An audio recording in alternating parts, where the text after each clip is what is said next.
রাজধানীর পল্লবীতে থানা যুবদলের সদস্য সচিব গোলাম কিবরিয়াকে প্রকাশ্যে গুলি করে হত্যা করেছে দুর্বৃত্তরা। এ ঘটনায় চাঞ্চল্যকর পরিস্থিতি পুরো এলাকায়। মরদেহ সোহরাওয়ার্দী হাসপাতালে আনা হলে সেখানেও ক্ষোভ প্রকাশ করেন যুবদল ও বিএনপির অঙ্গ সংগঠনের নেতাকর্মীরা। এদিকে গুলি করে রিকশায় পালানোর সময় রিকশা চালককেও গুলি করে দুর্বৃত্তরা। শুভ মাহফুজের রিপোর্ট। মিরপুরের পল্লবীর এই দোকানে ঢুকে প্রকাশ্যে যুবদল নেতা গোলাম কিবরিয়াকে পরপর কয়েক রাউন্ড গুলি করে হেলমেট পরা ৩ দুর্বৃত্ত মুহূর্তে মাটিতে লুটিয়ে পড়েন তিনি। সোমবার সন্ধ্যা 6:45টার ঘটনাটি ধরা পড়ে দোকানের সিসি ফুটেজে। গুলি করার পরই দুর্বৃত্তরা ঘটনাস্থল থেকে পালিয়ে যায়। পরে গুরুতর আহত অবস্থায় তাকে সোহরাওয়ার্দী হাসপাতালে নেওয়া হলে চিকিৎসারত ডাক্তার মৃত ঘোষণা করেন তাকে।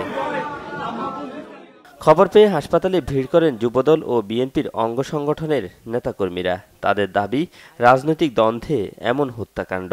ঘটনার সুষ্ঠু তদন্ত করে দোষীদের শাস্তির দাবিও জানান তারা।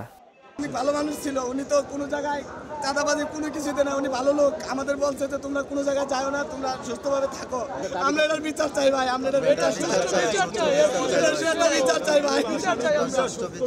গোলাম কিবরিয়ার ব্যক্তিগত কোনো শত্রু এখানে পল্লবীতে ছিল না। এই হত্যাকাণ্ড অত্যন্ত সুপরিকল্পিতভাবে হত্যাকাণ্ড ঘটানো হয়েছে। এই ঘটনার পিছনে কি কি থাকতে পারে আমরা অবশ্যই সেগুলো আমরা খতিয়ে দেখছি এবং একজন আসামি, একজন যে সরাসরি কিলিং মিশনে যে জড়িত ছিল তাকে স্থানীয় জনতা গ্রেফতার করেছে এবং তাকে পুলিশের সোপর্দ করা হয়েছে। সঠিক তদন্তের মধ্যে এবং জিজ্ঞাসাবাদে আমরা হত্যাকাণ্ডের সঠিক কারণগুলো জানতে পারবো। এ ঘটনায় একজনকে আটক করে পুলিশে সোপর্দ করে স্থানীয়রা। তবে তদন্তের স্বার্থে বিস্তারিত কিছুই জানায়নি পল্লবী থানার ওসি মফিজুর রহমান।